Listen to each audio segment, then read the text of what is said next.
Hello, I'm Andrea Zorzi and I'm here in Japan in Nagoya to follow with you the 2013 Women's World Grand Champions Cup.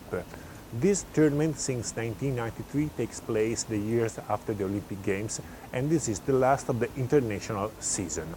6 are the participating teams, the champion of the Continental Federation, Asia, Europe, North Africa, South America, respectively Thailand, Russia, USA, Brazil.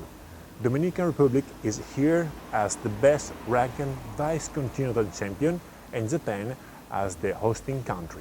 The day one was very exciting because I had the chance to see many different game systems.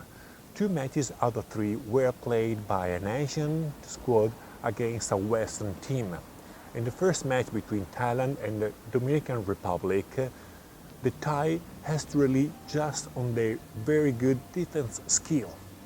They have to play smartly in attack and never give up. But yesterday this was not enough because Republic Dominican started absent-minded.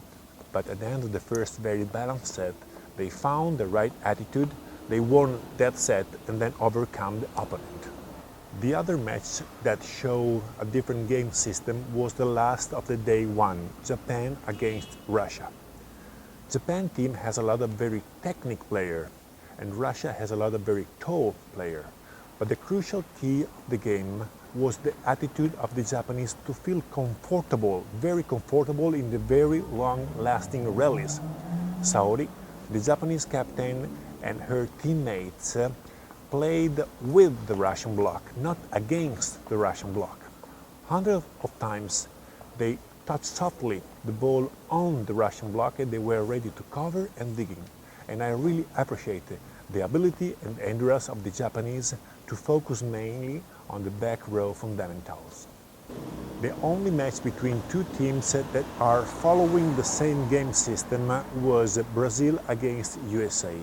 Coach Hirai, the head coach of USA team, said that Brazilian gold medal in the last Olympic gold medals in the World Grand Prix are a model to follow. But so far, Brazilian players are too developed, too experienced, and they play with an unusual consistency. That's why they won the match very balanced in the first 2 sets, but they are too strong for USA right now. That match was for me an opportunity to see the great Coach Hirai acting as a head coach. I hope that in the next day I will be able to interview him because I'm very interested in understanding how he's facing this new big challenge.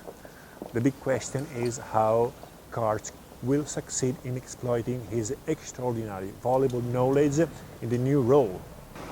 I think that yesterday when his player made some errors, some unforced errors, he was a little too much worried to control his emotion, as if he was concerned of putting too much pressure on his young players. We will see in the next match. See you tomorrow for a comment on the day 2 of the World Grand Champions Cup. Bye bye from Andrea Zorzi.